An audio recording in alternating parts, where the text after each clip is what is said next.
"Thought it was time you owned something worth keeping," Ronan Crane said, and he set the pale linen box at the center of the table where everyone could see it. Vesper Haywood Crane, 36-year-old wife of Ronan Crane, looked at the box the way she had learned to look at most things inside the Crane family, carefully, quietly, and with the full understanding that what appeared on the surface rarely told the complete story. She lifted the lid herself. No one helped her. Across the table, Alistair Crane, 68-year-old father of Ronan and patriarch of the Crane family, leaned forward slightly in his chair. Brielle Fontaine, 31-year-old investment associate and longtime colleague of Ronan's, lifted her wine glass and looked away as if something on the far wall had suddenly become interesting. Inside the box sat a glass vessel, small, hand-shaped, the pale blue-green of shallow ocean water in winter. At first impression, it looked stunning. Then Vesper turned it. The signature was wrong. Not wrong in a way most people would notice. It was close, impressively so, but the etching cut too shallow on the left side, and the depth of the base was off by several millimeters from what she would have approved. The provenance card tucked beneath it bore Greystone Atelier's name in the right font, with the right border, but the authentication code referenced a format the company had retired 3 years earlier, after a documentation overhaul Vesper had personally overseen. It was a very good imitation. It was not the real thing. Alistair lifted his wine glass. "Now that is what I call a proper gift. Greystone Atelier doesn't come cheap. Maybe now she'll finally understand what quality looks like." He said it pleasantly, in the tone of a man who had long since decided his own opinions required no invitation. A few guests smiled politely. No one quite met Vesper's eyes. Ronan stood. He had the look of a man who had rehearsed this moment, who had practiced the tilt of his chin and the casual authority in his voice. "I think there's something that should have been said a while ago," he announced. "Vesper and I have grown apart. I'm asking for a separation." The room went very quiet. No one reached for her hand. Some guests studied their plates. Alistair exhaled through his nose, the particular exhale of a man receiving a verdict he had already decided was correct. Brielle set her wine glass down without a sound, and her mouth curved upward just slightly, the particular smile of someone who believes the battle is already over. Vesper held the vessel in both hands. She felt the weight of it, the wrong weight, the weight of a lie dressed as a gift, and she said quietly, without trembling, "Before I answer, I'd like to have this piece authenticated." Ronan laughed. Alistair shook his head. Brielle glanced away. But what none of them understood, not Ronan, who had spent 5 years assuming she was simple, not Alistair, who had bragged about Greystone Atelier at every club dinner and charity function for a decade without once wondering who owned it, not Brielle, who had helped select the forgery, was that Vesper Haywood Crane was the founder, majority owner, and creative director of Greystone Atelier. She was the company. Greystone Atelier had begun in a rented studio in East Vancouver with a kiln, a used pontal rod, and a woman named June Haywood who taught herself glassblowing from library books and sheer stubbornness.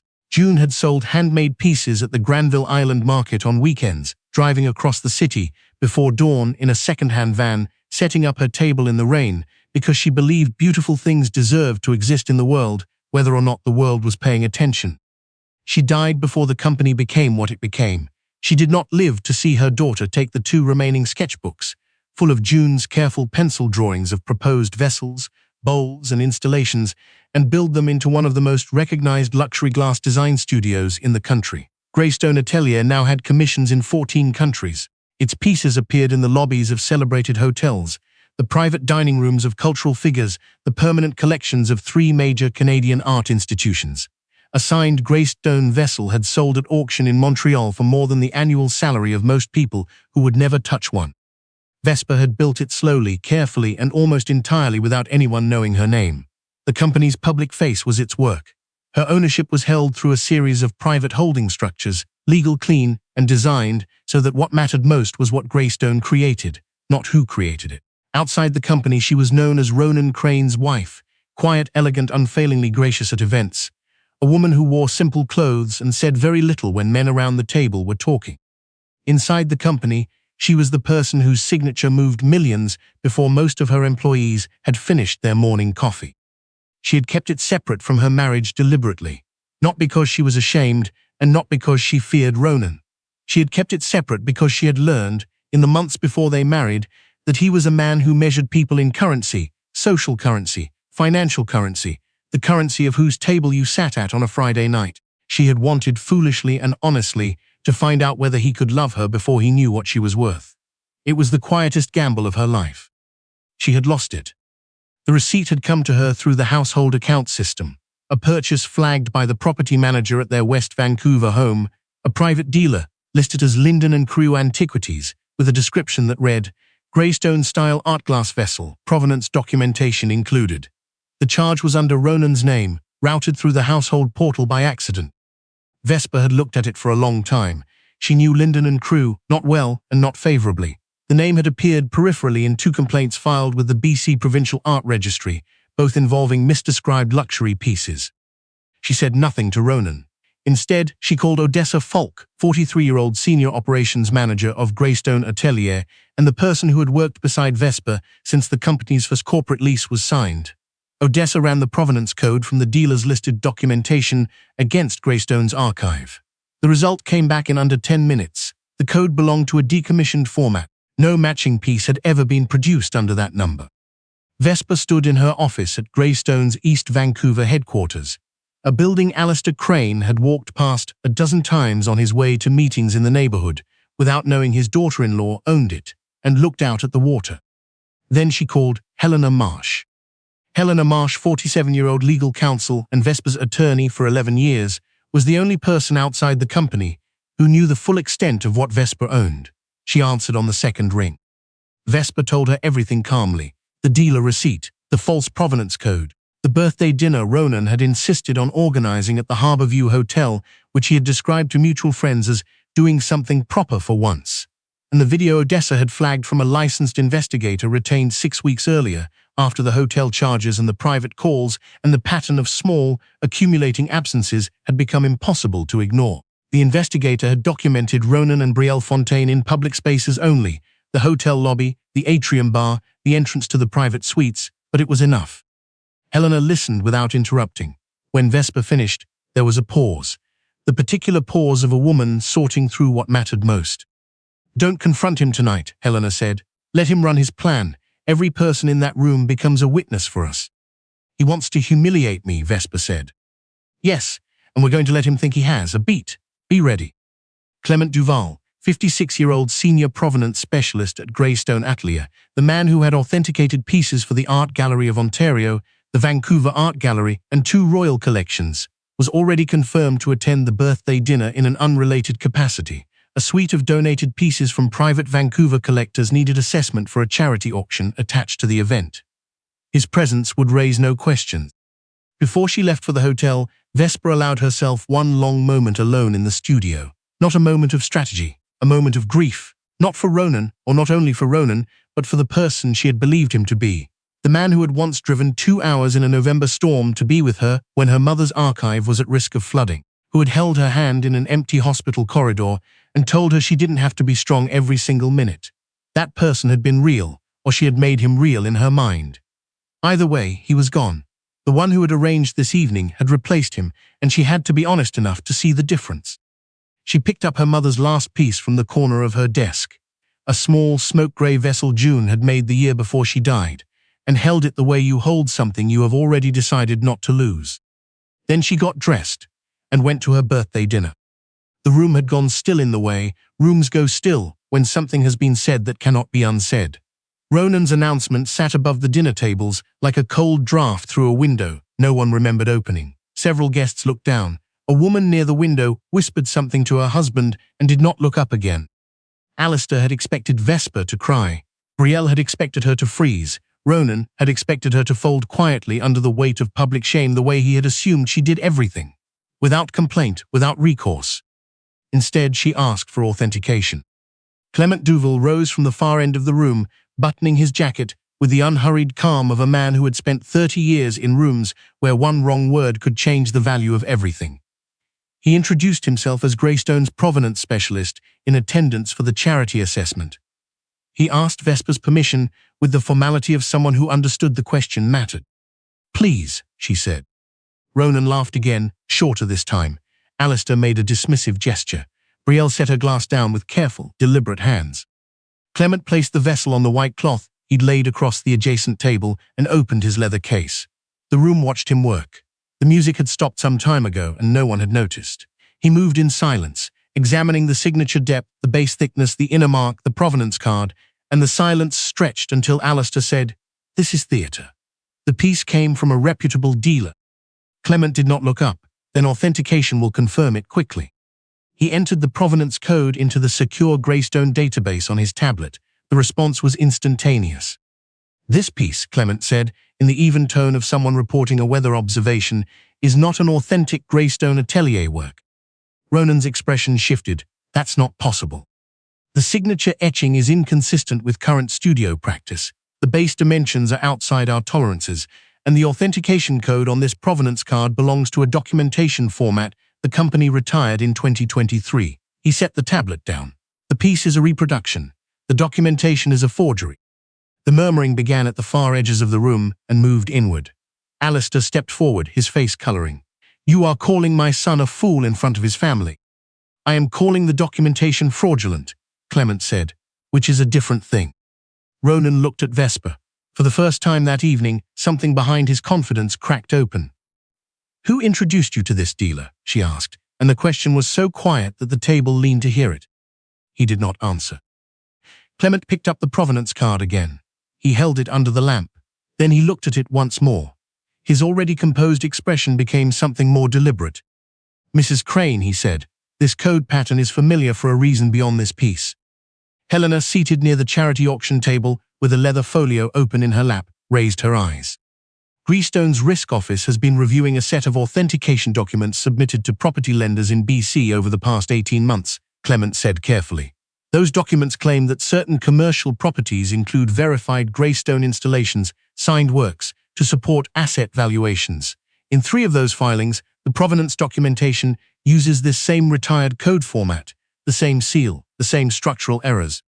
Alistair Crane had gone very still. "I cannot draw legal conclusions at a dinner table," Clement said, "but the pattern is not coincidental." Helena stood. She placed her folio on the table and spoke with the unhurried precision of someone who had prepared each word and was in no hurry to waste one. "From this point forward, all matters relating to the separation, asset division, and any civil questions arising from this evening will be directed to my office. I'm Mrs. Haywood Crane's counsel." Ronan looked from Helena to Vesper. "You brought your lawyer to your birthday dinner." "You brought your mistress?" Vesper said. Brielle's chair shifted back 2 inches. No one in the room pretended not to notice. Alistair turned on Clement. "You have no standing to accuse this family of anything." "I haven't accused anyone," Clement said.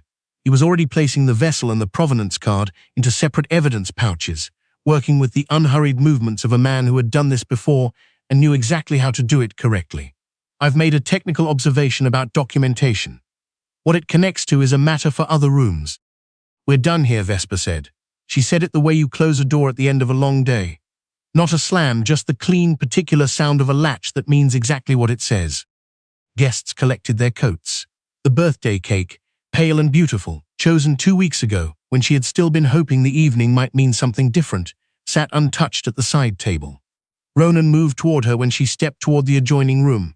Helena placed one raised hand between them. "Through counsel," she said, "from now on."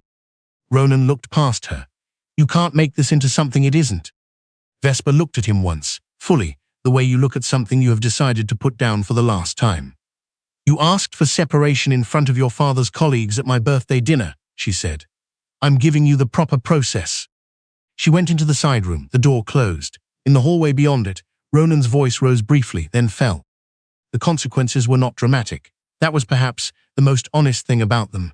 No single explosion, no confrontation in a glass boardroom, just the clean, incremental weight of documents that could not be unread.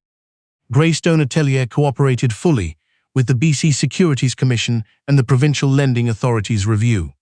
Helena filed the separation documentation, invoking the infidelity clause in the marriage agreement and the public defamation provision arising from Ronan's statements made before witnesses. The prenuptial agreement Ronan had signed without reading carefully, because he had genuinely believed Vesper had little worth protecting, meant his claim on her premarital assets was non-existent.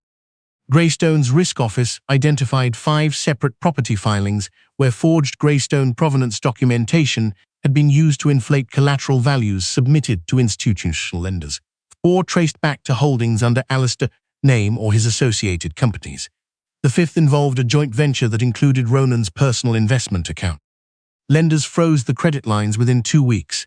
Alistair's property portfolio entered formal review. Memberships at 3 private clubs were placed on administrative hold. Old associates stopped returning calls. Not all at once, but steadily, the way trust leaves, quietly, and then completely. Ronan's card declined at a restaurant he had attended 3 times a week for years. He told the table it was a bank error. The table nodded and said nothing, because by then too many people had seen the Harbourview footage, the video a guest had captured of Clement's authentication, of Brielle moving back from the table, of Alistair's face when the forgery was confirmed, for the Crane name to carry the weight it once had. Brielle Fontaine stopped answering Ronan's messages within 10 days. She had signed on for a man with a future. She had not signed on for pending regulatory exposure and a surname that now required explanation at dinner parties. Vesper did not celebrate any of it. She worked. 3 weeks after the birthday dinner, she sat alone in the Greystone studio after the last technician had gone home. The furnace was cool. The finished pieces from the new collection sat on the shelving racks in the soft light, each one the product of months of calculation, of patience, of the specific knowledge that comes from working with glass long enough to understand that it holds its shape only when the conditions are exactly right. She opened her desk drawer and took out a photograph. Ronan at 32, standing in the rain outside a gallery opening she'd brought him to, laughing at something she'd said, looking at her like she was the most interesting person he'd encountered in years. She had loved that version of him. She was honest enough to acknowledge it, and honest enough not to let that acknowledgement become an excuse. Love did not become a lie just because the other person had chosen badly. It had been real. It was also over. She put the photograph in the drawer and left it there. Helena called the next morning with the news that Ronan had signed the separation agreement. He asked if you had anything to say to him, Helena told her. Vesper was quiet for a moment. That I hope he learns to ask better questions. A pause. I'll leave that out of the formal record. Yes, Vesper said, probably wise. 6 months after the Harbourview dinner, Greystone Atelier announced the June collection. Named without explanation on the press materials. Only those who knew the company's full history understood the reference. The collection comprised 12 pieces, each one drawn directly from the sketchbooks. June Hayward had filled in the rented East Vancouver studio where it had all begun. The vessels were not loud, they were not heavy with ornamentation. They were the color of early mornings on the water, of light coming through old glass, of things that had survived being handled roughly, and were still, somehow, whole. The launch was held at the Greystone studio itself, not a hotel ballroom, not a private club, the studio where the work was made. Odessa had strung warm lights through the rafters. The caterers were local. A small string quartet played in the corner, unhurried and without announcement. Guests moved through the collection slowly and spoke in low voices because the pieces demanded it. Vesper stood near her mother's original sketches, framed and hung at the far end of the studio, and watched the room. She wore a simple dark dress and the one piece of jewelry she always wore. A small glass pendant her mother had made from leftover crucible material, rough-edged, pale, worth nothing to anyone who didn't know the story behind it. Alistair Crane had spent years dropping Greystone Atelier's name at dinner tables to signal that he moved in certain circles. He had walked past this building without knowing his daughter-in-law's name was on the deed. He had told her at their first Christmas dinner that women who were content with simple lives had a particular kind of grace, and had meant it as a compliment. She had thanked him and thought about the 6 figures she'd donated that morning to a charitable arts organization without putting her name on the check. She did not think about him with bitterness now. She thought about him the way you think about weather that has already passed. Noted, accounted for, no longer particularly relevant. Then she let the thought go, because the room was full of people standing quietly in front of her mother's work, and that mattered more than anything else in the building. Odessa appeared at her elbow. The first 4 pieces sold in the first hour. The waiting list for the rest of the series is already at 32. Vesper looked at the nearest vessel. June's original pencil sketch, for it hung beside it in a simple oak frame, the lines uneven in the way that handmade things are uneven, which is to say, honestly. Her mother had drawn it in a single sitting, late on a Saturday night, because she'd had an idea she didn't want to lose. Good, Vesper said. Then we start the next one. After the guests had left and the caterers were packing, Vesper sat for a moment on the workbench near the furnace. Odessa sat beside her without being asked. You know what he said to me at the dinner, Vesper said. It wasn't a question. Which part? The part about it being time I owned something worth keeping. She turned it over in her mind, the way you turn a piece of glass to find where the light enters. He was handing me a forgery of my own work, in front of my family, and calling it a gift. Odessa was quiet for a moment. He had absolutely no idea. No, Vesper said. He didn't. She picked up a piece of raw glass from the edge of the workbench, a rough, irregular shard, the kind that got swept aside before the real work started. She held it up to the light. Even unformed, even set aside, it caught the light and did something with it. Her mother had told her once that glass was the most honest material in the world. You couldn't force it to be something it wasn't. You had to understand its temperature, its nature, its limits, work with what it actually was, and it became something that could outlast almost anything else. Force it wrong, and it broke cleanly, leaving no confusion about where the damage had occurred. Vesper set the shard down carefully. Outside, Vancouver was doing what it does in early spring. Rain, then a break, then the particular gold light that comes through cloud and makes the city look like it was worth waiting for all along. She had grown up here. Her mother had loved it. It was full of people making things, showing up before dawn, building what they believed in without asking anyone's permission first. She had been quiet for a long time, not from weakness and not from fear, from the particular patience of someone who understood that real things don't need to announce themselves. Real things endure, and then, when the time is right, they are simply seen, fully, without apology, exactly as they are.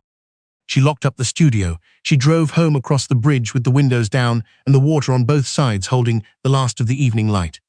The pendant at her throat was warm. The company behind her was still making things worth keeping. And she had never needed anyone's permission to know her own value.